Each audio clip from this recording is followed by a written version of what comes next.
Okay, we restarted the chat. Hopefully this time it's gonna work with Charles to join.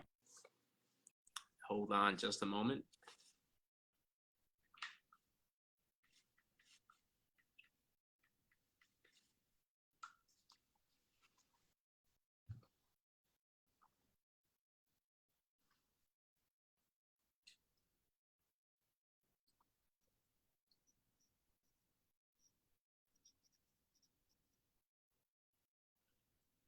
Once we know it's all hip, we can share it to all the groups so people can watch.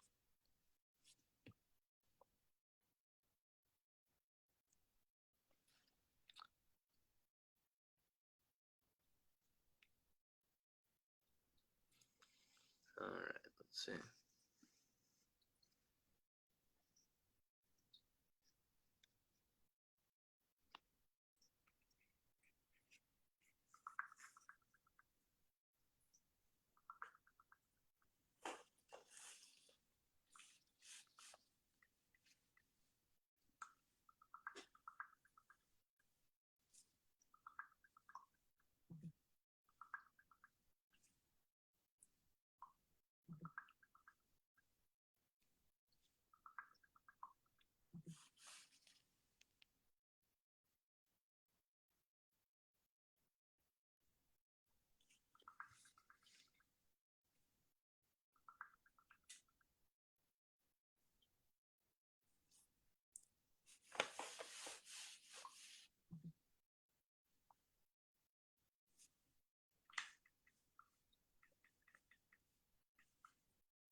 Okay, we're getting a error message. The error message is saying that Charles has an older version of Facebook on his iPad, I believe. So we may have to go back to the iPhone. Just a moment. We'll figure this out.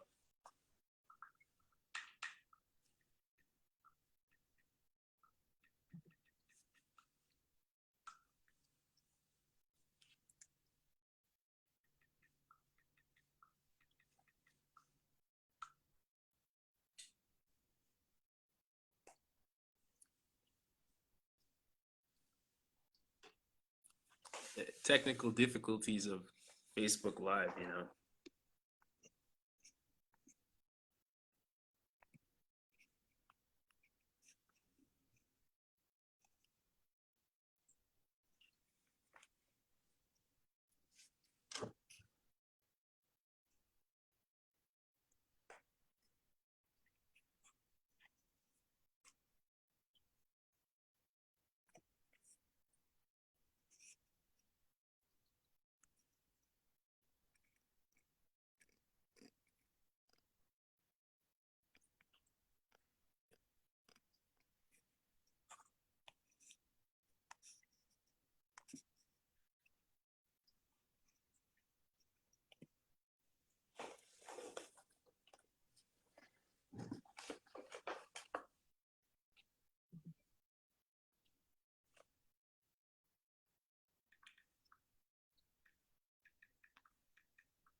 Okay, can you hear me any better? Yeah, this might have to be the method.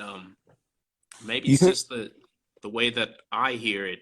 I'm not getting the double talk anymore. No, you're not.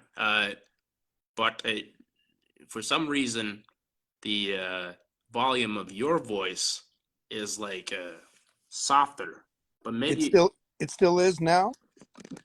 well, let me get my ear pods and see if it Is it? sounds good with the If I'm headphones. right up to it, can you hear me better now? I can definitely hear you. Um, I want to know if anybody in the audience can hear you. We have people to join. Man, Hold on a second. because I have Jonah.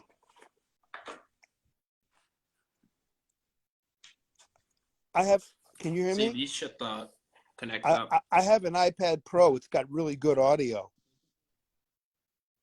Yeah, I have a new hear one. you. I can't hear you now. I can hear you now. Yep. Better? Yeah. So it must just be my phone being. You sure we should give up on the iPad? Because I have a Pro. I have a new M1 No, Pro. no. This is good. This is good like this. Okay. So yeah, welcome, man. I'm gonna just do one thing. I'm gonna share the stream with like a bunch of groups so that more people can watch it. Sure. More the merrier. Yeah. Let me see. There should be a way to do that. No intro music like on what's that? Robin Harris. Every other record or tune. When you're fixing me a drink, baby, play me some of them down home. You know, got that intro. You know that album? You know that Robin Harris, Baby's Kids? Yeah. They got that song. Every other record or tune. When you're fixing me a drink, yeah, you a big motherfucker, man. I think I memorized that whole album. I mean, I think we don't even have to share it to the group now. We can share it like after it's been recorded. That's when I'll see it anyway. But like some people are watching, but you know, it's been almost like Jesus, so many years since I've seen you. And Dude, like the first time I came to New York, like 2006 is when I met you. No, I met you. You were here already. You already knew people. I came here in 2008 in the summer. Yeah, okay. Yeah, that is the time, you know. You were 20. Yep, you were 20. Yep. And you had that cane. And like I remember like you're like, nobody's gonna mess with me because it had like a sword in it. No, it didn't. It was a wooden cane. It did not. I have it right here. Hold on. Oh man. No, and I remember like actually one of the first videos It had a bird's beak on it though. One of the first videos I ever made on an iPad, on an iPhone was you, like you were doing a rap outside of Small's Jazz Club. Oh yeah? We made a video of that? Somewhere. We made a video of it. It was like it's not a short cane, it's like a bird's beak. Yep. but that messed somebody up though. But you know, Jonah, people think I have an artificial knee. I mean, I got that in 2010, and I need a knee replacement on my other knee. I can't walk now. It's really bad. I can't walk downstairs without the cane. Yep. And I got to. I mean, those things are actually serious. Like that's why, like, I knock on people who are like jogging a lot because I'm like, you know, you're not thinking about the long-term consequences of what's going to happen to your knees or your body when you get older, you know, like that's why I try to do elliptical machine because like it's less resistance on the body. Yeah, but you know what though, on a nice day, I mean it's genetic too. I know people jog all their lives, nothing ever happens. Some people have just weaker joints. I think it runs in my family. I got my first knee problem. I was like 30 something, but I jogged. You know, it had something to do with it, and it's not great for it. It takes its toll, definitely. I've been to good. You know, a lot of like jazz musicians don't realize like the history of this type of stuff. Like Charlie Parker getting in a car accident when he was a teenager, and then getting addicted to drugs. You know, morphine and I didn't know that. Things like. Those things actually is what got him so like strung out because he got addicted to substances from a car accident, you know. And actually, there's other cases of that with like guys who had to go through like a painful surgery or something, and they had a little bit of like morphine or something, and then that led to heroin, and then that led to being a drug addict. You know? But you know, they didn't know. You know, like a lot of people, like when people were doing coke in the 70s, they didn't know it was so addicting.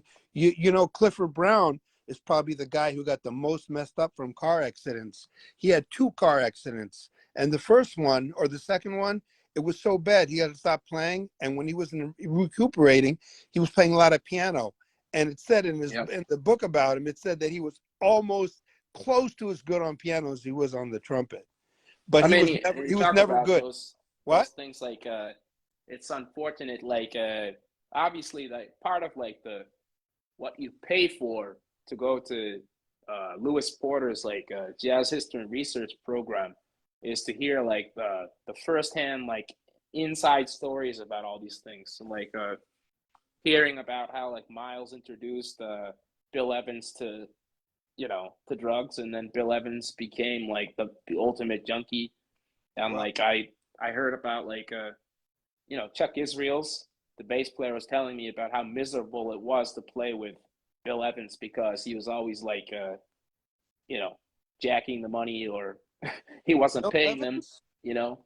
And Oh, to be honest with you, like even Miles, like Ron was the stickler. He had to be watching because sometimes Miles would screw them over.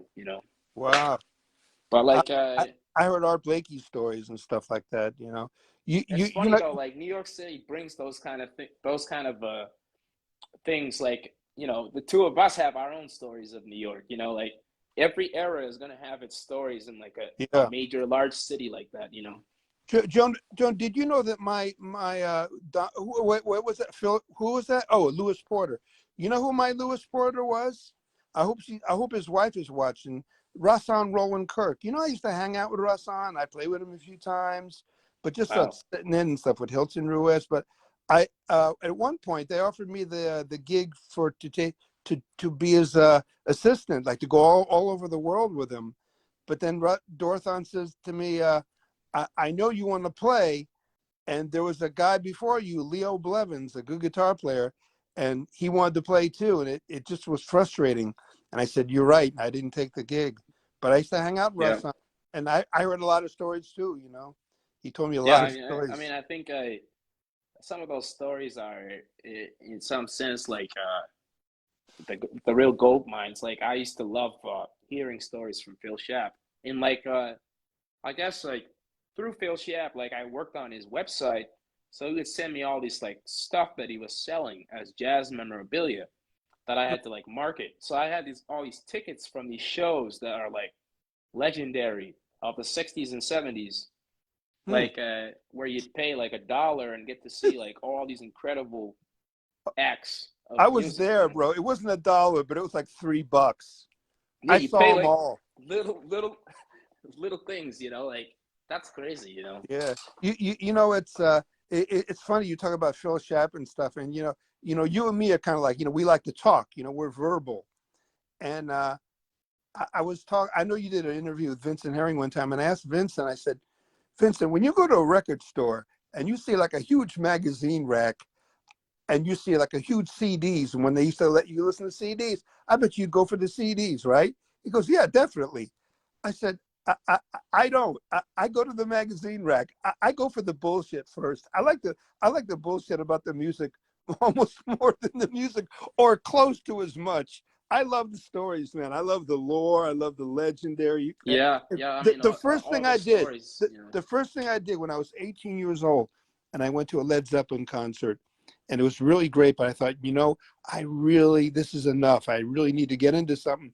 The first thing I did was read Joel Goldberg's Jazz Masters of the 50s. I read before I even listened, before I knew who John Coltrane was, because I just love that stuff. I still do. Yeah, I don't listen to music anymore. I just read about it. I mean, I think my most favorite thing, like Lewis Porter did for us, is like, do you want to hear what Miles Davis sounded like before he lost his voice? Wow. Yeah, so he actually played that for us. I can't remember where the link is, but like, if you listen to him talk, he sounded like John Coltrane the way he Yeah, talked. I know He was where humble, that's from. That's from the album with Cannonball Adderley, where they do Autumn Leaves. Isn't that the one where he talks on that? That's the one. No, he's got like Lewis Porter had like some like stuff of him talking before, like No, no, when he was in no, St. no. Louis. No. That's when that was. That was before the operation. He Yeah, didn't have a rasp. He sounds yeah. just normal. It's Sounded the album normal, with and it's like, he was like he sounded really humble, and like he sounded like kind of like how John Coltrane sounded. Yeah, John Coltrane was definitely like a Southern guy. Like Miles Davis was. He was St. Louis, but he sounded more. Or Jonah, he kind of sounded like you sound. Miles did. Yeah, yeah, He talked kind of like you. On that, it's the one where they play Autumn Leaves. It's the one with I think Sam Jones is on it. I think Wynton Mhm. Kelly's on it, but I'm not sure. But it's definitely the one with Cannonball Adderley. It's just Miles and Cannonball, and there's no tenor on it. And they play Yeah, that famous Autumn Leaves, and that's the one I think where he yeah. I talks. think like for people who are watching this, like I believe that my real love of Miami Vice is because of Miles Davis. Like I heard about him on a show, and I had no idea what Miami Vice was. Like I'm of a different generation than you. I'm sure back in your time it was huge, but like for me, I was like, okay, this is Miles Davis, and then my friend here in Vermont told me about that show. So I went to Walmart. I was supposed to buy something else, but then I saw the box set of Miami Vice for $25. I was like, yeah, I'm getting this. I'm gonna find But Miles Davis. Jonah, you know how old I was when Miami Vice came out? I'm 69 years old, bro. Yeah, you're I'm like 30s, way right? old. I was like 40 something when that show hit. You know, Yeah, but you 80. heard about It Miles? hit 84, Yeah, so right? I was Yeah, 32. yeah. That's how old you are now, right? Or something like that. 33. Yeah. Okay. So, But like, I guess like part of the fun of that is like finding all these like legendary people on that show, like Frank Zappa or Phil Collins I never or saw. I know Phil Collins was on Bruce it. Willis. Like No, no, Phil Collins had a recurring part, didn't he? he was like some sort of gangster. Like yeah, pretty But he was on badass. a couple times. He had a recurring role. Yeah, He was and on a you know few like episodes. the funny thing about Phil Collins is like now his daughter is the big star on Netflix. You know, Emily in Paris. What? She Yeah, that is? that show Emily in Paris. It's like very popular. No, I That's his didn't daughter. know. Yeah, No kidding. yeah, and You know, so he, like he's everything is lefty. connected. He's lefty like me. Drums Yeah, and yeah. what an awesome singer. He's such a great Too singer. bad because like now he has some serious problems, so I don't think he'll be able to He can't ever play play drums. drums again.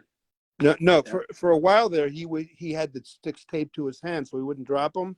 But then that he couldn't. His son played drums in his band, and he did his yeah. last tour in a wheelchair or sitting down.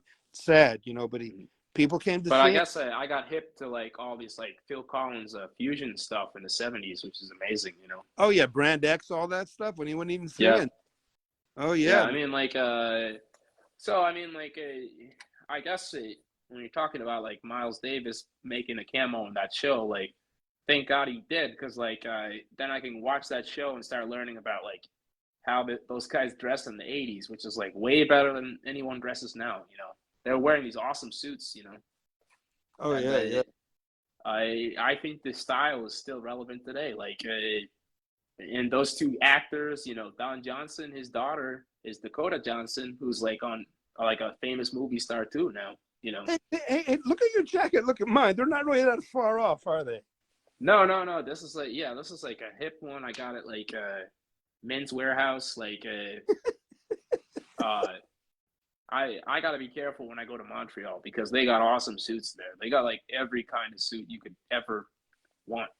Oh, you And were always a good dresser, man. I used to schlep around. I used to show up at smart. yeah, I always had that like I had that from my dad because my dad like always dressed well from like the British educational elite. Mm. But like now my problem is like you know in life you go through good and bad times in life. Like after I split up with my son's mother, like I went through a really dark period in my life where I gained a lot of weight, and uh, I had some suits that I bought at that time that aren't gonna fit at all. They're you know and then you lose the weight, you got to buy new suits. You gotta have a suit for every weight. You were. I mean, I'm a heavy now. I'm like, oh, two and a quarter now, 5'10". But when I saw you, You were visibly, you were so heavy. When Yeah. I met you, we went to the pizza place in Union Square, and you Yeah. were really heavy then. I But you look great, mean, man. those kind of things come from like a couple of factors. Like obviously there was a medication that I was taking, but there's also um, like you know you give up on things and you're like, oh, let me drink a Yeah, half a gallon of lemonade every day, and uh, that those kind of calories count yeah. up, and it takes a time. At least for me, my concept of things is like you learn through experience. You have bad experiences. Like now, I live like a fairly healthy lifestyle. Like I have to, Well, you want to live long. what I saw though, you made a real commitment. You made it you made it publicly known. You were committing yourself to the gym, and Yeah. I saw you would tape yourself, and yeah, I saw you tonight Yeah, doing it. actually, I did it once in 2020, and then I fell off the ladder again, and now I'm doing it again. Like it was like Shedding, it's like yeah, shedding. and I'm sure like what's gonna happen is like maybe it'll happen again. Like I'll fall off the ladder and I'll do it again. It's a process. I think it's that thing called life, bro. Yeah, I It's mean I like would. I'll tell you the biggest wake up call was like I was traveling in on the West Coast, and my dad had a stroke. I remember And that. when my dad had a stroke, like that was a wake up call for him. Like he wasn't eating healthy, he wasn't doing things. Now my dad's lost a lot of weight. He's like, he's on a different track. Like, but for myself, like I believe my little sisters are like athletes. They run marathons. They're in great shape. Um, but I believe that them and me, we got Jonah, inspired. Jonah, I got to stop you. I remember I said this to you earlier in Messenger. I remember, man, you're a hell of a runner, or you must have run track at one time, because one Yeah, time we were in front of uh, Fat Cat, and you were kind of like hyped up. You were just like real energetic mood. yeah, yeah, yeah, And these guys, these about four white dudes drove by, and they said something. It wasn't racial. It was just said "fuck you" or something like that to us, yeah, And you went running after the car, and yeah. it looked like for a while you were going to catch the car. The car was going around. It Yeah. wasn't going real slow, I can and tell you, like, it, the people I don't was know, like, I was I like don't talk about amazed. it much, like, anymore. I have mentioned it before. Like, if anybody knows me old school, they'll have that insight. But I do know that, like, if you're dealing with certain things, you can do superhuman things, especially if you're dealing with certain stuff. Like, don't even ask me about like swimming halfway across a lake, in the middle of the night type of thing. Like the point is like you can do like superhuman things if you're put in certain situations. But Well, at that point, you were wearing you weren't wearing like a suit. You were wearing, I remember, like a polo shirt, and you were very lean. You were at yeah, your best, yeah, shape then. But you were like shockingly fast. The only musician I've ever seen run that fast is Zem Audu. You remember Zem, yes, yeah, the yeah, tenor player? We yeah, were walking in Harlem after we did a session, and I said, "Man, you got to be careful around here." He goes, "Oh." He goes, "I'm not really worried about it." He's got an English accent. I said, yeah, "What do you mean? You got to be careful." He goes, "Nah, I just run." I just wanted me. You gonna run with a tenor saxophone? He goes, "No, yeah, yeah. no problem, man." And I said, "Okay, Like you wait, gotta understand, let me like, finish. I'm almost done." So I said, "Okay, let's race on your mark." Now, at this time, my knee wasn't that bad. I could run for like a little bit, but that's it. But I said, "Your mark gets," but I was still slow. On your mark, get set, go. And man, he looked like the road runner with the saxophone. He had practiced mhm. running with it just in case. I'm telling you, Like that dude can run. Like, people don't you realize, like, you know, my dad is from the region of the South Sudan, where some of I the met him. fastest runners in the world. I, Like if you look at one of my cousins, his name is Jonathan. He was playing soccer. That guy could outpace me anytime. Like, and you see any of the people in the marathons, like the Kenyans, or the Ethiopians that live in the high altitude, oh yeah. they're the furthest, And like I'm not I'm not trying to come on my sister's tails, but I watch what they do, and I'm sure I could get to that level too. You know. Jonah, Jonah, that was like that running chop that you had. Well, I thought to myself, damn, if this guy would have not done music and done that, he could have done that. You know? Yeah, even from time when I was a child, like, on the flight with my mom, these people thought I should have been a football player, like that type of. But like another of my passions is like long distance cycling. Um, I think all of these things, like, when you're moving your body, you're going to be more physically healthy, and you can also focus on uh, your craft. Like, a few weeks ago, I hadn't seen him in a while. Met Joshua Redmond behind the scenes at the jazz festival. He's in like awesome shape. He's in amazing shape. You can Well, tell that he's an athlete. well, And yeah, I think though, like, hey, I've been around it. I saw Mulgrew Miller die from not taking yeah. care of himself. And I'm determined not to be that person. And I also have a son who is relying on me. Like, and now I work in insurance, and like in insurance, it's morbid. You learn about like risk. You learn about all the things about, like, oh, you could determine like when someone's gonna die just by what they're doing. Oh, risk factor. Risk Yeah, factors always and though, like, you know. you know. You Uh, know, I know you were real close to Mulgrew, and I wanted to say this on camera. I always wanted to say this to somebody, to like more than one person, but there was one thing about Mulgrew that I've never experienced before in any musician. I've met cats that were humble, you know, but I met him. I was sitting next to him at Smalls at the bench outside, and his lack of putting on air, his humility, was so strong. It was like a punch in the head. It was like yeah, boom. It was so. It was yeah. so. He was so not put on. He was so real and Yeah. so relaxed that it hit me. It was The like, most like the most humble guy like I've ever met, like, really. Like, me too. even to like the level, like, I did an interview with him at William Patterson, and he put his foot on the mute pedal because he didn't want students to hear what he was playing for me on camera.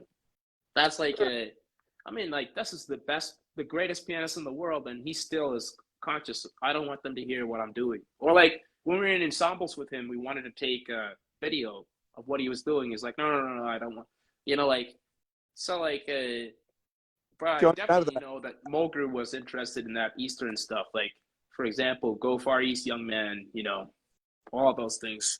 And I'm sure he hung out with like Woody Shaw and all of those guys in that period of time that were exploring all of those Eastern concepts. Jonah, I got a Mulgrew story for you. I used to live in L.A. and I knew Billy Childs. You know, we used to jam sometimes. He was my neighbor. Yeah. You know the I piano. actually did a Billy Childs interview, but unfortunately my hard drive or something broke. But I did get the chance to interview him and talk with him. Yeah, it's a Great talented guy. guy. So I remember I was talking on the phone with him. He goes, when he was planning to come back in, he goes, yeah, man, this dude came in yesterday, man. This dude was bad. I said, yeah, what's his name? He goes, oh yeah, man, his name is Mulgrew. I said, Mulgrew? He said, yeah, I never heard of a name like that. Because, yeah, like he wore a hat. He was like really good. I got a better story for you. In humility, you're talking about him playing the pedals nobody could hear. I worked at Sam Ash Music for a year selling keyboards, right?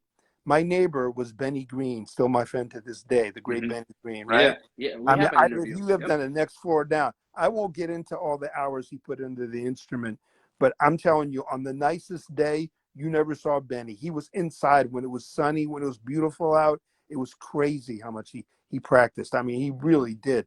But he needed to practice at night. And so he needed to buy a Yamaha Clavinova, an electronic piano that he could play with headphones. It was about $2,000 then. It wasn't cheap. So he was going to come in and buy one, right? I'm like, yeah, I'm going to get the sale. It was cool, Cool, man. And I also sold RZA his sampler from Wu-Tang Clan. It's another story. Wow. But so he comes in, and there's a jazz pianist, good jazz pianist named Joel Moffinson working there. And I'm telling everybody there, I said, man, he never heard of Benny. I'm saying, this cat's going to come in. He plays with Art Blakey, man. This dude is bad. Check him out. He's going to buy a piano from me. So he comes in, and everyone's, here he is, here he is, here he is.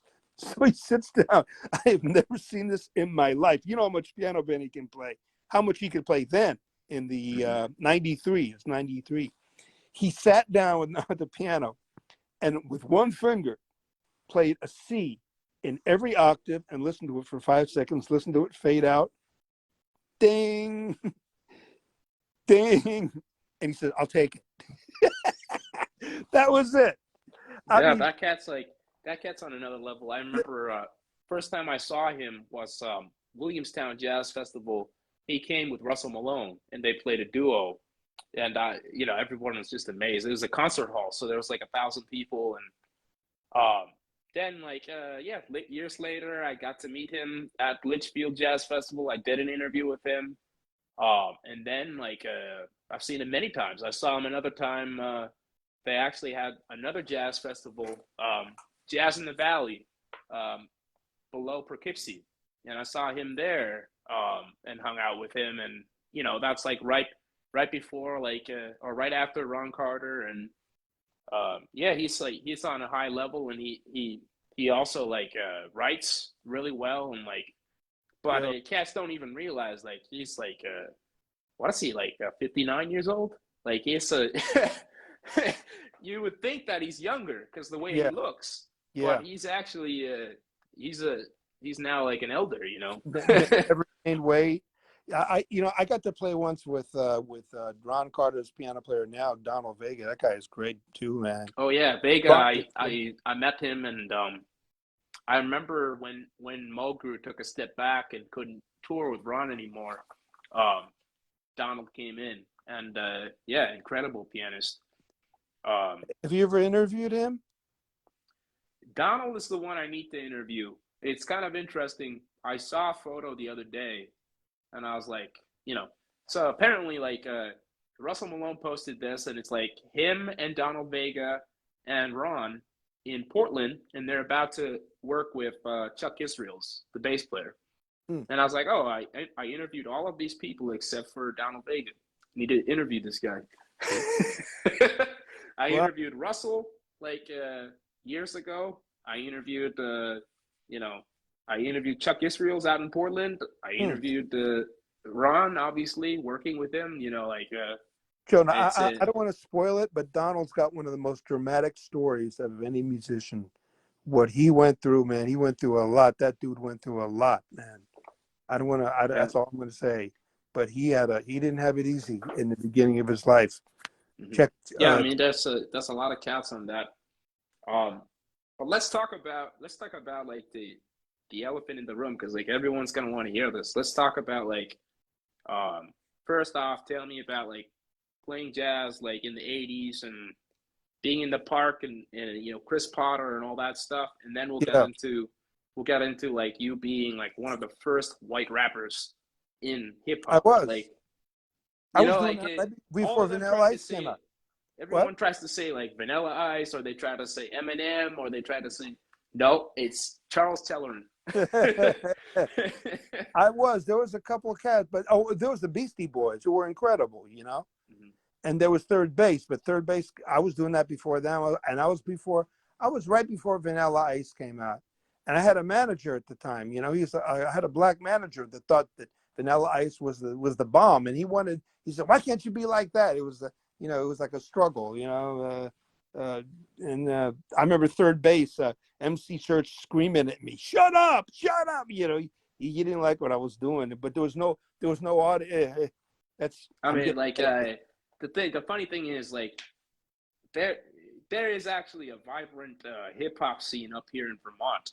Yeah, a lot of these guys are white rappers, and they probably don't even know about you or pay any homage to someone like you laid the ground for them to be able to do what they're doing. Well, no, I know that the guys that laid the ground were the real rappers. You know, I used to play, make a living playing in the street, you know, in Times Square, and I used to play around Bryant Park, and very safe. The drug dealers used to protect me. I got a good story about that, but I don't want to go there yet. But I think where I should start would be how I first got into it. But when I was doing it, for most of it, I was doing impressions. I didn't do original rap. I don't have that many tunes that I wrote. I wrote a few. You know, I was working. You ever hear Chub Rock? I think I've heard the name. Oh, he's Yeah. like, treat him right. He had a huge hit. I mean, I've had my, you know, I've hung out and he was producing me at one point. I haven't written that much original stuff. You know, I wouldn't say my real rap. I did the Red Rodney thing with Chris Potter. I wrote that. I got about three, four songs I wrote. That's it. You know, most of my energy was doing impressions because uh, I wouldn't be so bold. It was like a jazz musician. I wouldn't have been so bold to try to start rapping. I didn't really understand the meter of it that well. I wanted to copy it first, you know? And a guy like me copying it was crazy enough. That was crazy. People, they would go out of their minds. I remember, man, I was in my house and I heard Curtis Blow, and I thought, you know, I do an impression of Curtis Blow. He gave me $5 one time when he saw me doing it on Times Square. But I remember hearing the thing. I can kick. I mean, I remember thinking I can't do that. But I remember and being in my apartment and my melody came on by Rakim, Eric B. and Rakim, who I met at Sam Ash, and I said, "Hey, Rakim, I'm a huge fan." I mean, when I approach these guys, I talk as white as possible. I'm not like, you know, yo, what's up? I'm like, "Hi, Rakim. I'm a huge fan of yours, and you know what? I can do your voice." And he goes, and you know, he never laughs. That's his thing. No smile. And he goes, "Oh yeah." He said, "Kick it." Listen, turn up the bass. Check out my melody. Hanada Segoa, letting down. And he put his hand on his mouth, and he literally fell to the floor. But I don't want to get too discombobulated. So the way I started was when I was in my room, and I heard that song, my melody, and man, it was like magic. It was like real. It really grabbed me, you know. And I thought, you know, I could do that. And I was playing in the street. At that point, I wasn't playing drums that much. I was playing keyboards and singing my own tunes. I'd set up Casios, echoes, and delays and stuff. And there's one video on YouTube of me kind of doing that. But I was all over. You know, I got some almost production deals. I have a letter on the.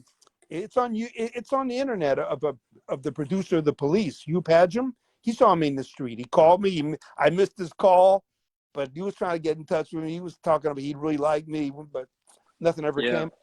But Yeah. New York is a place you can easily make connections, especially like I used to remember like before like the Nazis of the so-called Nazis of like Lincoln Center and all those towers above Columbus Circle came in and like stopped people from playing music.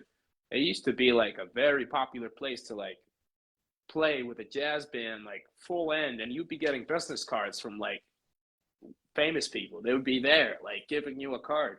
And I used to remember I got into some kind of like I don't know how I did this, but I got into some kind of like tiff with Jazz and Lincoln Center, and like then like one time like Branford and like it wasn't Winton, it was Branford and what's his name Marcus Roberts came down, and they're like, "Oh, come in." They shook my hand, and they like wow. it was just like a different time. Like now, you're playing in the park. It's like it's old, like, and people are broadcasting it or recording it. It's not the same as it used to be, where like you could go, and then you had like cutthroat guys like this guy Rashid, this trumpet player who played with two trumpets.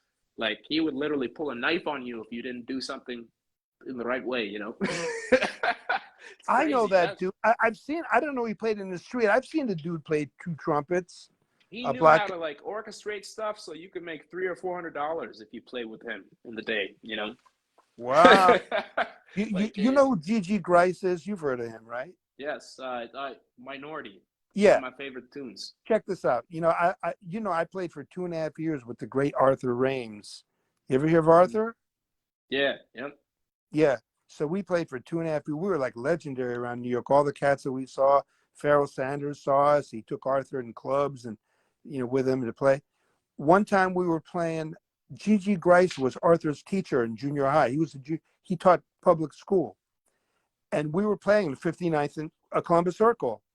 And up the escalator, we're playing Minority. Da, da, da, da, da, da, da. Up the escalator in the middle of the tune comes Gigi Grice. Wow, like Can you believe the that? original, like yeah. I Is mean, that from New York? I think like a that's like something that like anybody who's like any younger than me didn't really get a chance to experience. But like I think I was just on the very tail end where like some of these like original legends are dying. I know like Horace Silver died in 2014. I know that like I used to I I don't know too much about like well I did write my master's thesis on like Harlem and the jazz scene and everything, but like the older I get, the more I realize that like I really don't know. Like now I'm at an age where I'm like getting into like some of this classic soul and things that like some of those people at St. Nick's knew about or were the original people, players, and like Alex Lane would tell me these stories about like him. He was there right at that time when all that music was coming out. Like, but my point is like you could go to St. Nick's pub and meet some like real like hardcore thug type black people that teach you really what black culture is. Like like I guess my favorite is Isaac Hayes. So like if you watch like Shaft, you seen him go into like Harlem in the 70s. Like that's not around anymore. That the true like lifestyle like you had a period of time in the 20s and 30s where like the going was still good from the black renaissance, and Yeah. then you had a period where like it started to decline, and then as soon as you got into the 60s and 70s, drugs and race riots and crazy stuff like and you watch about Frank Lucas like American Gangster.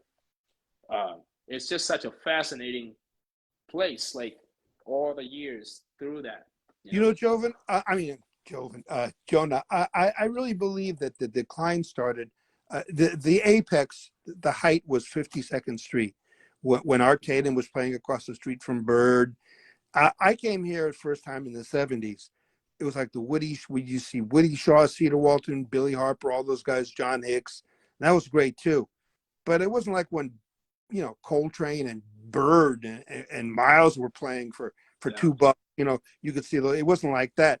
I mean, it progressively got, Man, watered down. I remember like the most hip thing that happened to me. Like I don't think it was this year. It was like October time last year.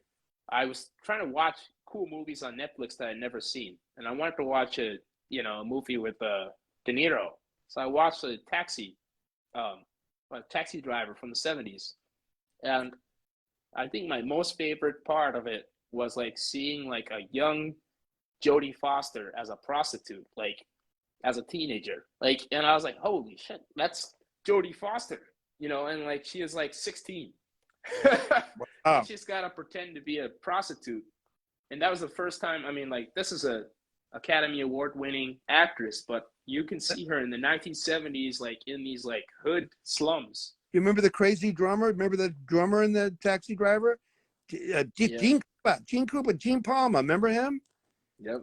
Oh, that dude was Uh, crazy. We had to deal with him. He was a really violent dude, man.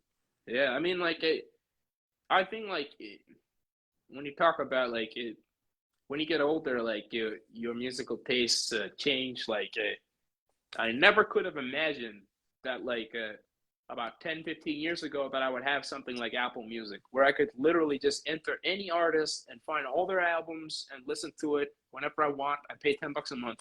Like You I know, don't have to deal with like Spotify and the Some ads or older any of that cats say stuff. that's worse though. That's not good because we had People the say that, but like, I guess like when it comes down to it, that's the way that we are now. Like we don't even have I like know.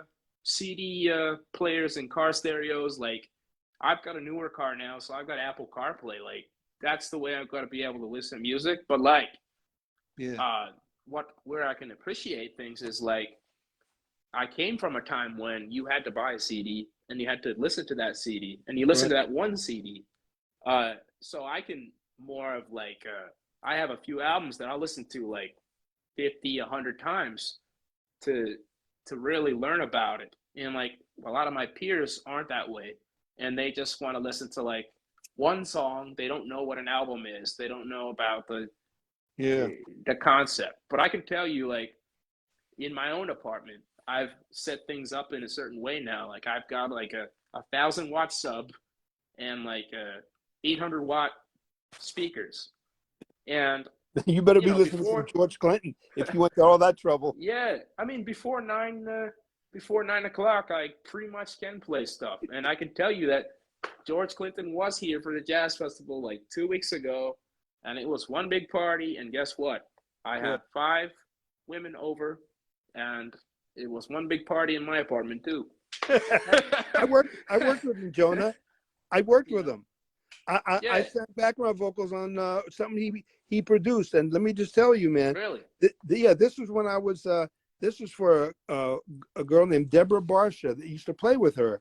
She's now she was now assistant assistant music director for Jersey Boys, and she worked with Thomas Dolby. She's all over it on YouTube, but she worked with George Clinton for a while, man. She was playing keyboards, and so yeah, I get to spend even a couple hours with him, and I was just doing backgrounds, but I was rapping at that time like a lot, and I knew I had memorized the words. And George Clinton, it took me time to memorize the words. George Clinton knew every word to every rock hymns, every rap song, every verse. I only knew like yeah, one he's verse. a genius, you know. Like, He knew everything. and I'm telling you, like, I'm going to tell you, like, I have literal like women all around that were coming to me and telling me like that was the most amazing thing I've ever seen, and I'm never gonna forget George Clinton. And you know, like, What your um, party you mean, or what? not just my party, like women who were there. I mean, there was literally 5 to 10,000 people down there at that concert, and Oh, then you we were at went to the like it was a oh jazz festival, you know. oh Uh, so on a certain level, like everybody who was there was like amazed, you know. Obviously, George Clinton, you know. And we're trying to see if that's in the works because I did talk to his manager and give him my contact, and you never know, we might do an Get out interview, of you know. here. You get, man, you score that interview. That's, man, you could be tired, bro. Yeah, I mean, he's like he's one of those legends, you know. The big news is like I guess I went to the jazz festival in um, in Burlington, you know, obviously busy with my insurance job and other things, but like fortunate enough, I don't know if you know like Michael Manswell, um, with the Shakes, and like Jonah Gasparo from Jazz and Lincoln Center. No, but I These know a are, major Burlington cat though. but these two guys. My point is, these two guys were like big at Jazz and Lincoln Center, and now they are like festival producers. So Wow. Michael was the curator of the festival, and Michael gave me a all access pass to whatever I wanted, you know. What? So I was able to go and do that, and that inspired me. And I was like, oh, okay, I got to go back to Montreal. So I went up to Montreal and kind of scoped it out. Realized that like since I had been there last, like there's probably billions of dollars in new construction over there.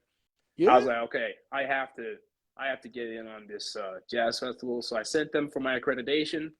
Fortunately, I had done it a couple times before, and I got the accreditation now. So that means I can go with my friend Edward, who's like also a cameraman, and we can do interviews. And you know, we're gonna be there from July 1st to the 5th, um, in Montreal, having a blast. You know, when you have one of those media passes, it means you can go to any concert. You know. Yeah, man.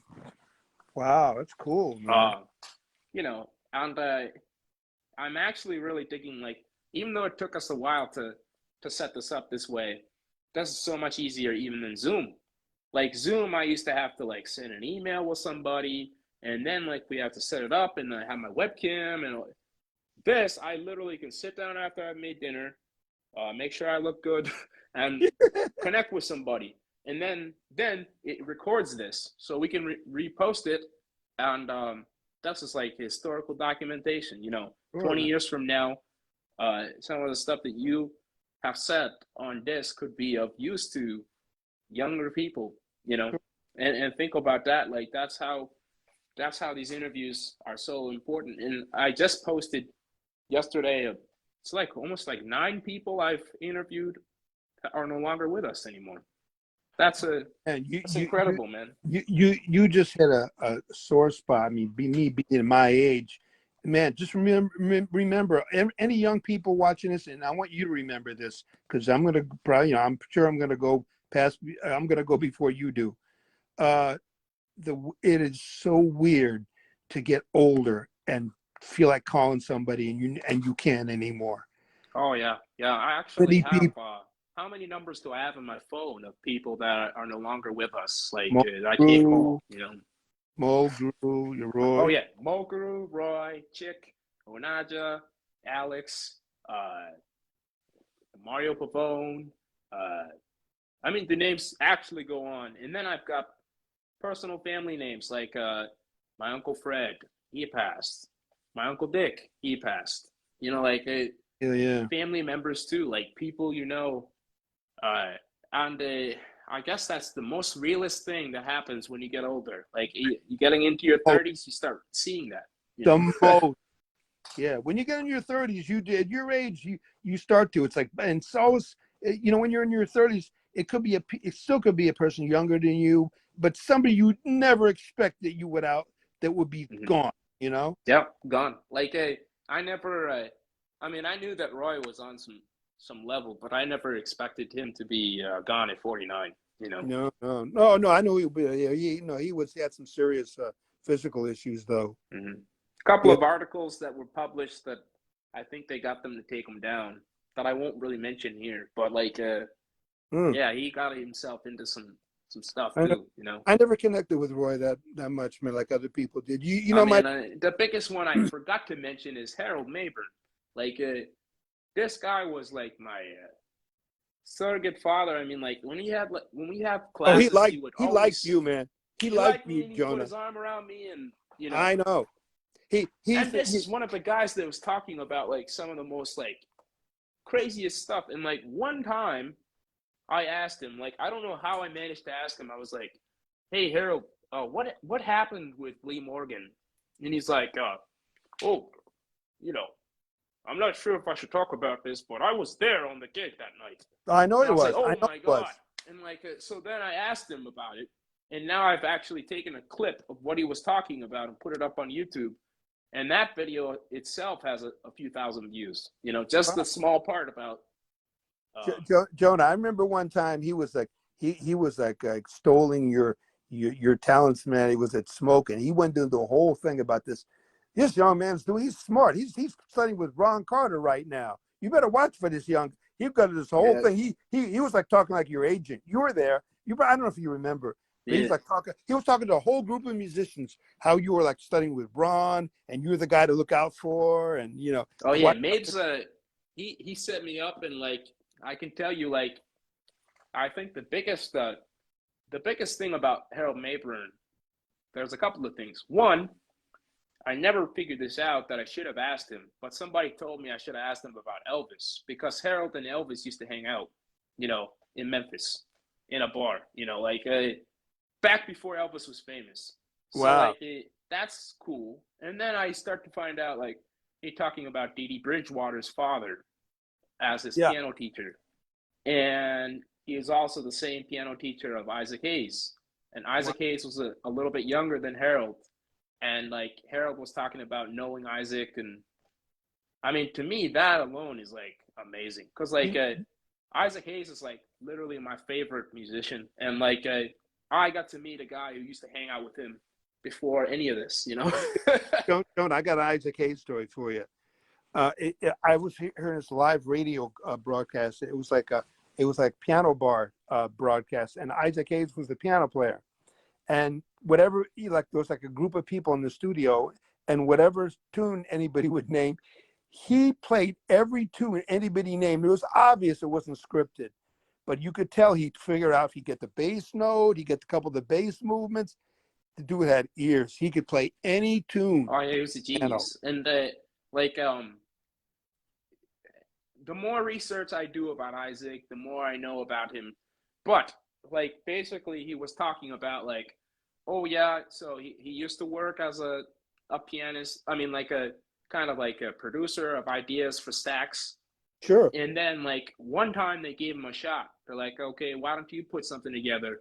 And he's like, I wish I never played that one because like he was drunk, I guess.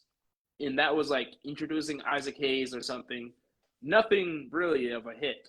But as soon as like he got his real shot, and then that was like Hot Buttered Soul, which is amazing. And then like from there you get to Black Moses, which is like probably the greatest record of all time. It's like amazing. And like when you listen to Black Moses, you realize that he's got like 3 female backup singers. I don't even know who they are, but the harmonies are like intense. And then he's got like the members of the Memphis Symphony Orchestra playing in the background these like strings. Man, that record is You know, to me, it's the greatest Isaac Hayes tune he ever wrote. Deja vu could just be the dream that I once knew. Yeah, I've got the whole Isaac Hayes discography. I mean, But like you know that's that how. you know that tune, Dionne Warwick had a huge hit with it. You know it? Yes. Well, the thing about Isaac and Dionne Warwick, like they would play a lot of the same tunes because it was like what's his name? Burt Bacharach wrote some of those Yeah. hits, and then I got this like don't come after me for torrents or whatever, but I had a torrent and I got it was like introducing Isaac Hayes and Dionne Warwick live in concert, 1977, duets covering everything. Oh my God, amazing. But Jonah, if you don't know that tune just right off, please check it out. Called Deja Vu by Dionne Yeah, I Warwick. have to check it out. The Like, tune is a genius. I mean, it's one of those tunes where I listen to every. It's like, how do they get to this part? Then how do they get to the B part? It's amazing. and I tried to get in touch with Isaac Hayes' son. You know, Isaac Hayes the third, or and he is on Instagram, and he is like a major guy in Atlanta, I guess, and he's like he's got this fan base social media app that's got like major funding behind it, and that's his thing, you know. But you know, I have done my research, and some of the original musicians from like Black Moses are still alive. They're like the bass player and who are some of they? What are their names? I'm trying to remember this guy's name. I have it written down somewhere. You know, these are like, I guess they. Do you know what the Barclays is? The Barclays. Barclays. Barclays. Okay, But so that band Barclays. They were Otis Redding's backup band. Yes, and so They like got killed. some of them didn't go on the plane, and those are the ones that survived and played on Isaac Hayes' record, but the rest of them died. You know. Wait, Jonah. There's only one guy that survived from the Barcade. Only one guy from the band, the trumpet player. It's on. He made a video on YouTube. He's the only guy. Only one guy. Yeah, I'm not sure the entire story. I just know that like there is some story behind that, and there's like there is a history of like there's like a video all about that bass player and the band. Like believe it or not, like a time I had like gallbladder surgery. My gallbladder had to be removed, and Wow. like when that happened, I was kind of like around for a month. I really couldn't do much, so I learned like every single bass line on that Black Moses. I have a few videos of myself playing some of that stuff. You post you post them? Yeah, I posted them. I saw your bass. I You mean, had an like, Ibanez bass. I played it. yeah. I mean, like, That's a, oh, the Ibanez. The Ibanez Yeah. I actually got rid of. What It's do you kind say of a now? funny story. Like I feel like I kind of gypped Guitar Center back because like I don't like how Guitar Center treats people, but basically I had like all this stuff written on the back of my bass neck, and I And took you like didn't a show. special. I took a special kind of alcohol and like a toothbrush, and I got rid of all of it, and I cleaned it up, and I was able to sell it to get a different bass. Uh, I'm off. Like, but What did you like, get? um, it's like something like this. Like, it's a. I don't even think it's like any brand name, but it works. Yeah, Uh, a P-based copy. and then like as a younger person, you get involved into financial troubles or whatever. At one point, I had a nice like $2,000 Fender American jazz bass, but Wow. like like honestly, like I don't think I'm worthy of having something that good yet. Like I would have to practice my electric to be on that level. I'm more of an upright player still, even though I can play electric. But like yeah, talk about before we finish up. We really should because I've got to travel tomorrow and I've got to pack some things up. Okay. But talk about like Steve Harvey show. Talk about America's Got Talent. Talk about the Hawaiian Punch commercial. Like Right. you've done some stuff that's like mainstream. Yeah, yeah. Everybody that was around in 1990 knows that Hawaiian Punch commercial. I did. I did. Man, I did. I wrote tunes that were recorded for Sonny Rollins, guitar player, Masuo. With you heard of T.M. Stevens, bass player, great bass player, like one of the Yeah. great. He was on there. Jorge Dalto was on there. It was like an album. I haven't done that much, but I recorded with Red Rodney. I was on the first album that Chris Potter ever did. I rapped on it. We did a hip hop version of Moose to Mooch.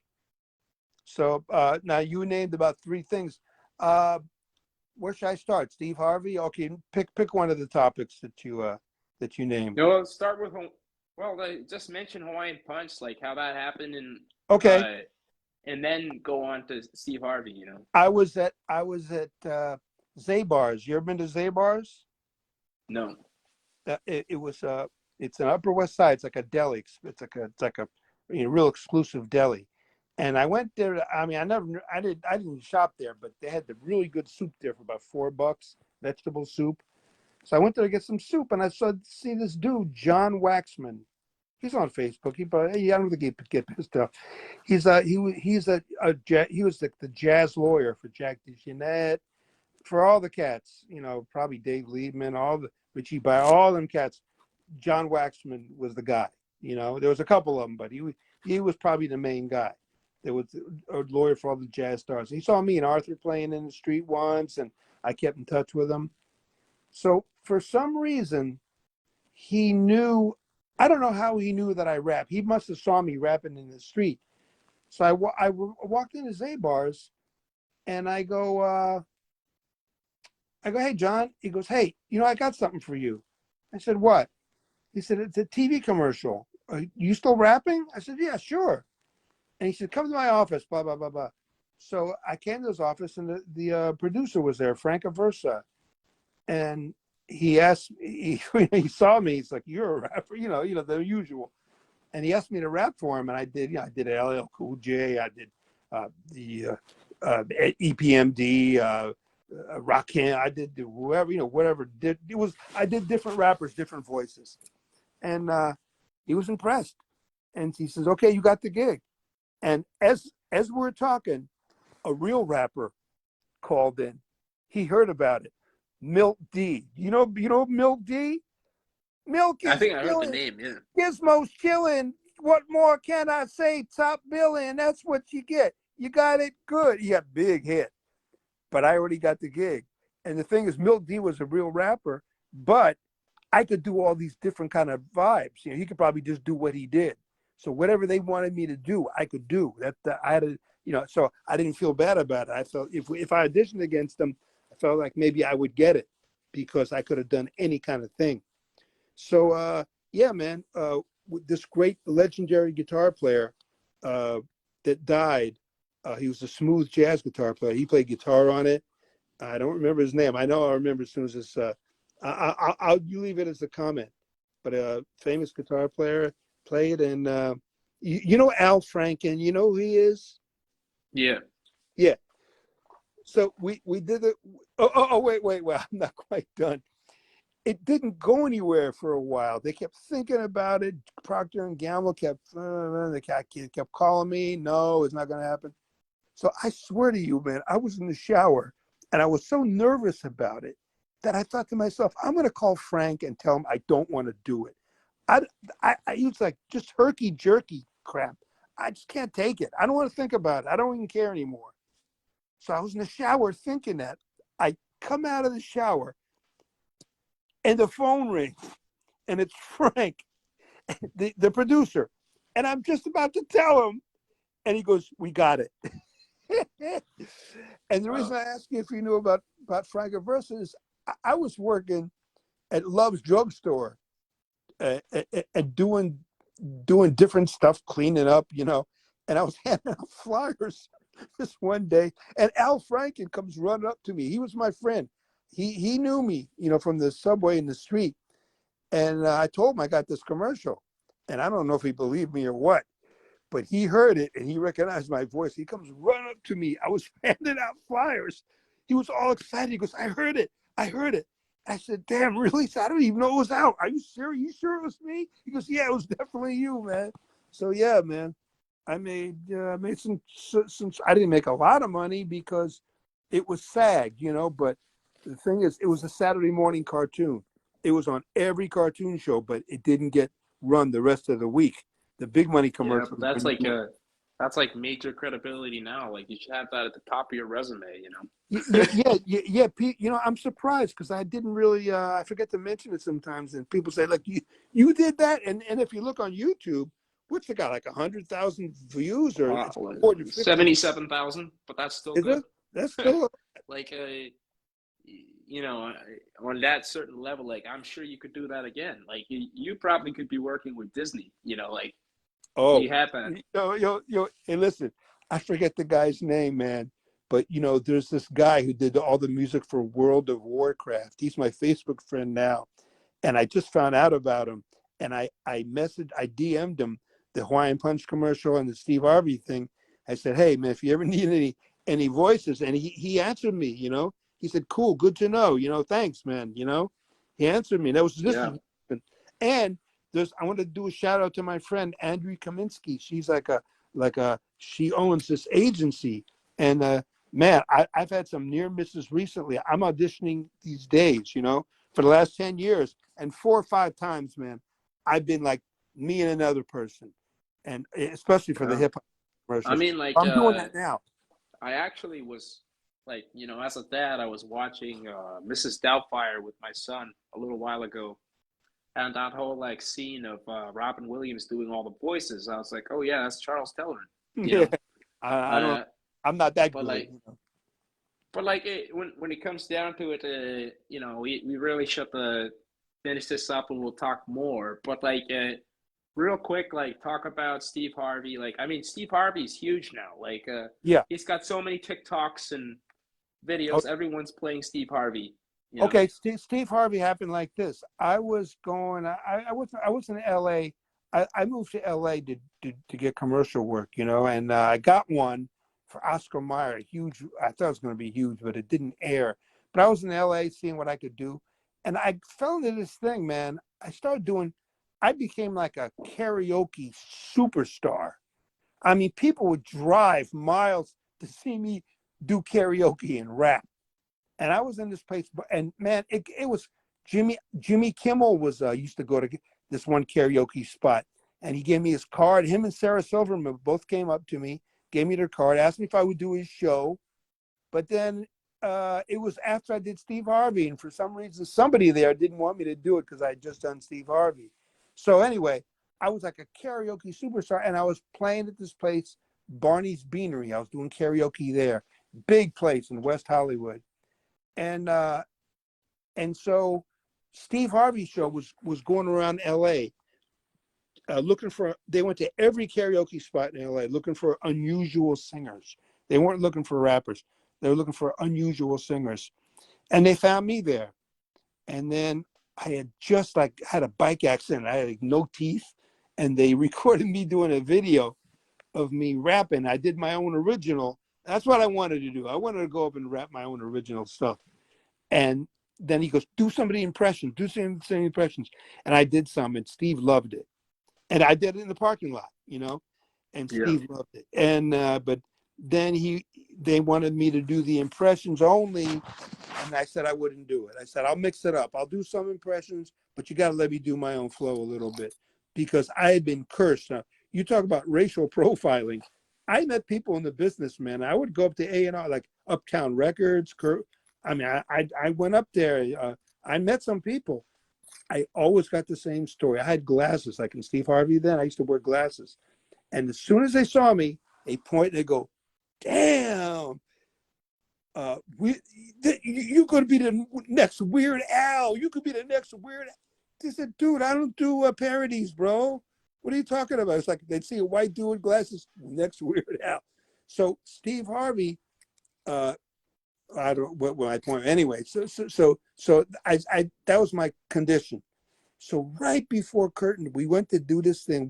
I went to 25 meetings with them. They give me CDs to learn. Then there's things we couldn't do clearance on. I did Tupac, but we couldn't get clearance. Yeah, all these things, and they made me do Jay-Z. If you look at that clip, all the impressions are really good, but Jay-Z was pretty bad. I can't do Jay-Z, but they wanted me to do one current guy, and I did a good Pharrell anyway. So Yeah. So right before they reneged, they said, no, we changed our mind. You got 5 minutes to decide whether you want to do it or not. Steve Harvey never came backstage. Man, he wasn't the coolest guy. He was never said, hey, nice to meet you, good luck, nothing like that. I didn't get to meet him. Yeah, I mean, he's like, from what I understand, like, especially when I was watching TikTok and he was doing all those like relationship videos, he comes from hardcore. I mean, he was homeless and like he kind of went up and did his thing. Like, but I mean, it's still very hip that you were on the show. Like, Yeah, I'm yeah. sure it's like a party opener. And then like my experience of you invited us to America's Got Talent. I mean, that I don't thing want was to. rigged, like, I'll go there in a second. But I want to finish. There's one more thing I want to say about the Steve Harvey show. It aired like 6 times and 1 million viewers each time. And that's like 6 million. Plus, there was a settlement. There was a legal problem, and there was a class action suit. And I wasn't even a part. I didn't even know about it. We got a little money from that, so it paid pretty. They paid pretty nice. But I remember I got so frustrated with they trying to control every little thing. I mean, man, as a, I don't want to make it racial, but as a white rapper, an older white rapper that didn't act hip hop, I never had a meeting. I never had experience in the industry with anybody where they would just leave me alone. One famous rapper, King Son, a hardcore rapper, he wanted to produce me. He wanted me to be an X-rated rapper. Nobody would just leave me alone. So I got frustrated, and I was going to quit. At one point, I said, "I'm getting sick of this shit, man. I got to give this guy credit, Jay Jones. He's a producer now. He's still a TV producer." And he said to me, "Charles, I'm going to tell you something, man. You don't do this, you're really going to regret it." I said, "Man, no, I won't." He said, "This is bullshit." And he said, "No, listen, man, this is gold. People are going to perceive you according to this. When you do something like this, people are going to look at you different, man. I'm telling you, bro. It was." And then when we did the Steve Harvey thing, everybody kind of clapped, but they didn't go crazy like we thought they would. And it wasn't that good. Rehearsal was better. And the producer said, "Let's do it again." I said, yeah, it wasn't that good. And then they changed their mind. They looked at it and they said, "That's okay. It's okay." So, boy, little did I know when people saw it, I look at it, it's like, it's okay. But when people see it, they're like, man, I'm telling you, man, Jonah, TV matters. It does. People perceive you different. It's like a big deal. It's much bigger than I thought it was, I mean, my personal experience with TV is, I mean, I probably, there was only one experience where like I got paid to be like a model to get my hair cut, and that was like a professional TV for when I was younger. But my experience with TV is like as a journalist with YouTube, like it's pretty incredible. Like now, like I'd be like working at Best Buy, and people from like California come there and like recognize me, and they're like, "I've seen you on YouTube, like I've seen your series," like, and then I've got people writing me across the world, like, Jasmine Lister's voice, really? yes, I have literally like now the series has like 1.9 million views, but Wow. that doesn't that really doesn't count about like all the ones that were before I had my YouTube deleted. So like, I mean, we're talking probably a few million views like on different platforms. Yeah. What happened to And all like, your videos? What happened to all your videos? Why was your YouTube deleted? I mean, there's like there was a whole like something about copyrights back then before they figured it out, and like the point is like social media is amazing. Like you can run into people, you can get emails. Like I'm going to talk about something pretty cool. Like I did an interview with Chuck Israels, obviously.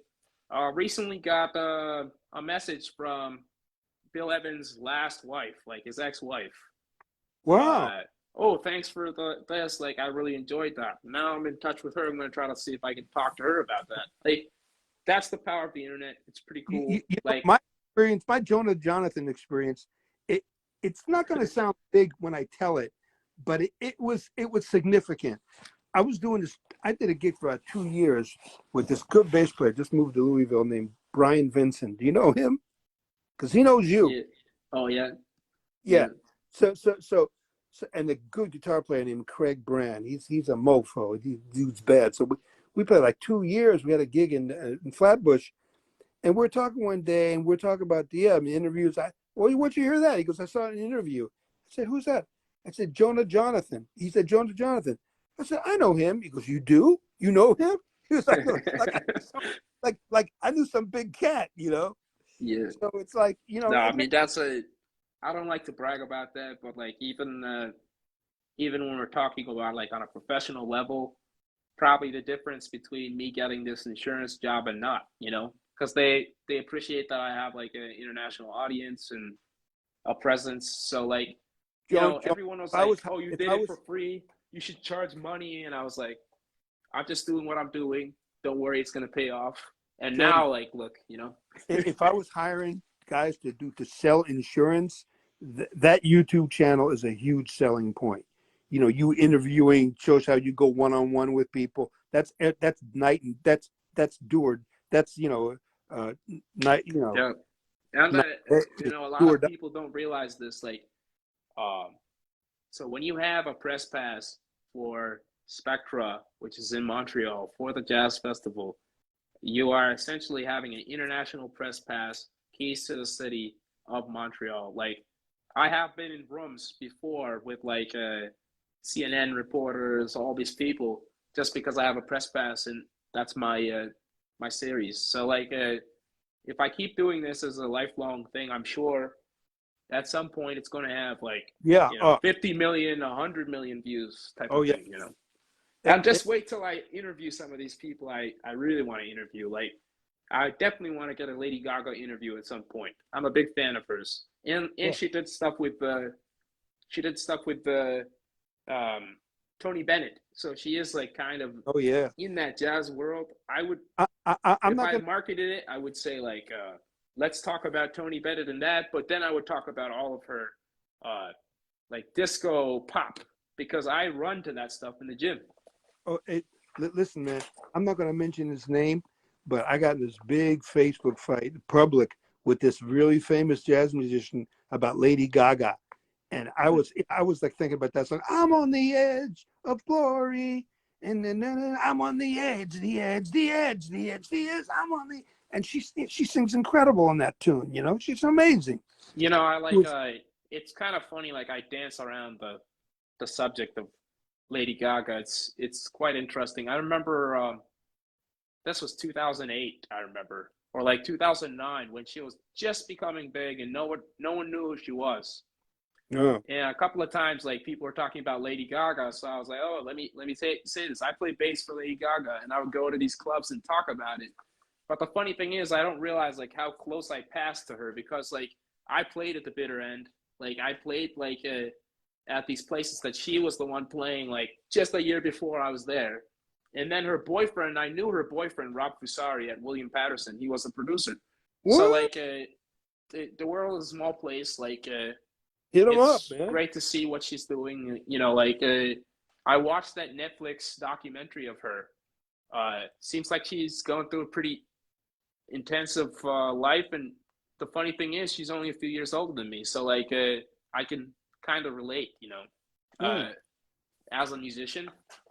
But everything comes down to like, sure, at some point I want to do a Snoop Dogg interview, and there's all kinds of people, and like I've got stories, hip hop stories. I'm sure, like I'm not even sure if you're hip to this story, like, I'm not sure I want to talk about the whole thing on camera, but talk about like ASAP Ferg CD release concert at Webster Hall. I was there, like in the midst of a crazy time. I ended up there, and because I knew Gerard, he got me front stage to, Wait, with my camera. Aesop. What? The white guy? No, ASAP Ferg is one of the biggest rappers now. Oh man, I'm totally out of touch, Jonah. I totally lost interest in rap music, man. Well, when you talk about like, if you're going to talk about ASAP Ferg, you're going to talk about like he's a Harlem rapper, but he raps in that like Southern triplet style. And then there's like ASAP Rocky, who's with Rihanna. Like, my point is, I was at that place, and when I left the concert, not in the best of things, I did get robbed of my camera gear. Did? And are Oh you my God, serious? crazy story. Yeah. Wow. Not one I really want to talk about more, but like certainly an experience when there's like 3,000 people outside there, and then inside is another 2,000 people, and it's just crazy, wild. You know, those Wow. guys are jumping through the crowd, and if you check out my Instagram, you can see photos of me there. Like, You know, I wanted to qualify my statement though. There is one rap. The only rapper I listen to anymore is a Harlem rapper, but he died like 10 years ago. Big L. You know Big L? Big L. I guess I know. Yeah, My I heard the favorite name. rap Yeah, song of all time. You got to check it out when we're done. I guess like I got hip to like some of the newer rap because I go to nightclubs. Like it's So, part of my life, you know. Jonah, when we're done, YouTube Ebonics by Big L, the greatest rap Um, record of all time. Amanda, what do you think of Migos, for example? Who? Migos. Don't even know who he is, man. So Migos is like a band of three, and they're rapping with Cardi B, you know, like the triplet Cardi B. Like You know, her, I know, of course. I mean, but like when it comes down to like rap and the rap story, like people don't realize this, but I was close to the whole Drake thing because like when I was 18, I was going to Webster Hall. I mean, when I was 18, I was going to Sneaky Pete's in Albany, and Drake came there before he became famous. And then like I was doing my hip hop thing on MySpace and communicated with a girl, and ended up going to Toronto. I got a chance to hang out with some of those Degrassi girls. I never met Drake, but like I was around that whole thing, you know. And now look at Drake. Drake is like the biggest pop star in the world, you know. Dude, people don't know you could freestyle, man. You could freestyle better than me. Yeah, like I kind of that was an aspect of my life. Like even the Vermont guys here, they're kind of Oh no, you could they rap. think they're like big ass rappers, you know. But if I did come in Oh, and I remember what you did to whatever that other dude. I ain't gonna mention his name, but some people yeah, know it. You know, oh, that's a story. Yeah. what? And now he's big. He's on NPR and everything, you know. I respect. Listen, he built the empire for himself, though. Yeah. That good thing. You know, I was going before we end though. Let me tell you quick about America's Got Talent. There's no video record of it, but fortunately you were on it, you saw it, and man, I don't. I remember how I got on it. This tells you a lot about show business. I auditioned for America's Got Talent like 10 times, man. I never got on it. Me and my buddy Frank Green in LA, I auditioned. Here, I'd never. And the way I got it on it was I was on. I was at Fat Cat, and I was chatting up this girl that was next to me. She's on my Facebook page, and she worked as an agent. She was a scout for America's Got Talent. So I don't know why. Oh, I sent her the next day. I sent her my Steve Harvey tape, and she sent it to her boss, and that's how I got on. Not these BS auditions that are fake, or I don't know if they're all fake, but that's how I got on. I didn't get it. I got it through the Yeah, I back. mean, that show is. I mean, it was kind of funny to watch. Like, I'm watching Pierce Morgan, Sharon Osbourne, and freaking what's his name, Howie, Howie Mandel. Howie Mandel, and they're all like, "Oh, how long have you been rapping?" And I'm like, "You stupid idiots! This guy's like a professional." And they're like, "Oh, like that's all fake, man." Do you remember the first thing Pierce Morgan said to me was I walked on stage and he goes, "So, Charles, do you think you really have what it takes to be in this competition?" So without missing a beat, I said, "No, Pierce. I just walked in off the street. This is a competition here? Oh, is this what this is? Oh, Yeah. I'll try it." Oh man, like I remember after though, like all of us who came went to Five Guys, and it was a good time. Like I standing ovations in the middle of the tune, at the end of the tune, and I didn't even want to do the tune. It was a corny. yeah. They I made mean, me there do. was even like another time I remember I came to New York. Like I was still in Vermont, and I came like I think I came by train, and you asked me to like film some kind of like a show like in Canal Street or something. And I remember I went in with my camera, and like you took house. The whole place, like there was like probably like 200 or 300 people, and they're all like, It was a Brooklyn Bowl. yeah, it's something. Like I can't remember. I just remember like you at the end. You're like, "Oh, I'm not satisfied with the footage, so I'm not going to post this." I'm like, "Are you crazy, man?" Yeah, too bad in it. I didn't like. I didn't think it was that good. It was nothing to do with you. I don't think my performance was that good. Yeah, I mean, like I suppose like when it comes down to it, I figure out about life is about balance, and I find that a lot of my jazz peers in New York aren't living a balanced life, and they're not going to be around too long, and that's unfortunate. Like I'd rather have like a good job, like a professional job, and like be comfortable in a nice apartment with a nice car, Sure. and like have an understanding of what it takes to be that masterful jazz musician. But I'd rather be playing my bass for fun and not be playing it because I need to make a living. And I Yeah, did have yeah, a but time you, when I you, was in you New York where I had to make a living, like where I was playing on the streets hustling, and it was not fun. but you know what always happens, Jonah. When you take this attitude, this is when you get the gig. When you really don't Yeah, care, that's when the phone's going to ring. So nothing is written, nothing is finished.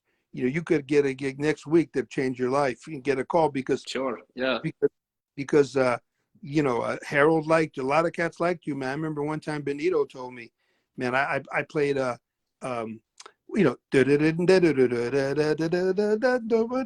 one finger snap. Oh yeah, yeah. He goes, I play one finger snap with Jonah. Man, he really keep the form. I was impressed, man. Yeah, Yeah, man, yeah. That's good. like those are definitely experiences. Like the plan is finish up Montreal, take a few weeks to decompress, and I'm gonna make a New York City return. I haven't been to New York like since 2019, so It's a long time. yeah, I gotta come for like a weekend, get a hotel, have a good time. Listen, I want to finish off with this. I'm going to mention again Zamadou. He went up to that place. What's the place you said had the gangsters? What was that place up there on the D train? The jam session. St. Nick's Pub. Yeah, St. Nick's Pub. He went in a jam session, St. Nick's Pub. He was just going from session to session, just having fun. and the guys from the Scatolites were there, and they heard him play. They Mhm. liked him. They talked to him. They called him in a few weeks. He had that gig for like 7 years. Yeah, Toured yeah. the There's happened like plenty of experiences like that, definitely. yeah. So like you know, I'm telling you, man, when you're really trying and forcing it, it doesn't happen a lot, man. But when you're relaxed about it, everything that I've ever gotten, I haven't had the greatest career, but I've had some high moments. It's always happened when I didn't care, I you mean, know. I'd be the kind of person that I am. Like, I definitely want to try to focus a little on my electric bass playing because I really like electronic music and like Sure. electro pop and all that. I love to play behind someone like Dua Lipa or like one of these like Calvin Harris, like these top like pop electronic stars that are like doing Super Bowl stadium size Oh stuff. yeah. If I can get my electric playing up to that level, I would do that. That would be fun. You know, 50, 100 city tour. Jonah, I got a recommendation to you, man. I'm a member of Scott's Bass Lessons. I highly recommend it, man. They have like, Yeah, he's a good guy. I like that guy. well, oh yeah, but his webs. I'm a lifetime member. I paid in. I'm a lifetime member, and I shed every day a little bit. You know, I love the Mhm. electric bass, man, and it's a great website. John Patitucci's got lessons on there. Gary Willis, all the good cats, good funk cats got lessons. Uh, um, Andre Goucher, the great gospel bass player, he's got lessons on there. They all these cats. There's more lessons than you could do in a Mhm. lifetime. It's so worth it if you're Yeah, interested in yeah. bass. I'm telling you. All in due time. Like it, people don't realize this, but like one of the best experiences of like working my insurance job right now while I'm studying, um, they don't mind me using headphones, so I'm listening to music all day long. It's one big party. That's how my life is. Like when I'm in the gym, I'm listening to music. When I'm at home, when I go to sleep, I listen to something. Like that's how I operate. So like it's everyone thinks like, oh, maybe you retired or you quit music. No, I'm just doing my thing. I still with music. Let me ask you something. Do you work alone or do you work with people in an office? I do work with a few people. Yeah. The reason I'm asking, because when I had my day gig, everything depended on who was there working with. When I was working with cool people before they left the gig, it was like a party every day. I always Yeah, would I'm look. I'm very fortunate. Like what people don't realize is my time before insurance, I was working a pretty terrible retail job. Like you have to work, you have to put your time in to get to that place. So like that's just part of life. Like I'm fortunate right now. Um, and with that, we need to end this for now. We'll do another interview Sure. sometime soon.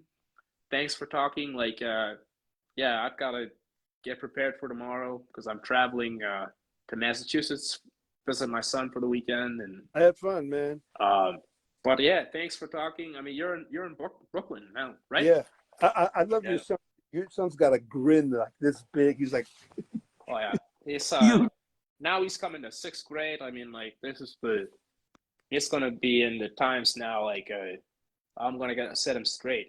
Teach him about man stuff. Uh, he looks like he's a very spirited kid, you know. Yeah, yeah, he's a good kid. All right. Well, listen, All Jonah, right, man. great time, man. Great time. I'm gonna post this and thanks again for doing it.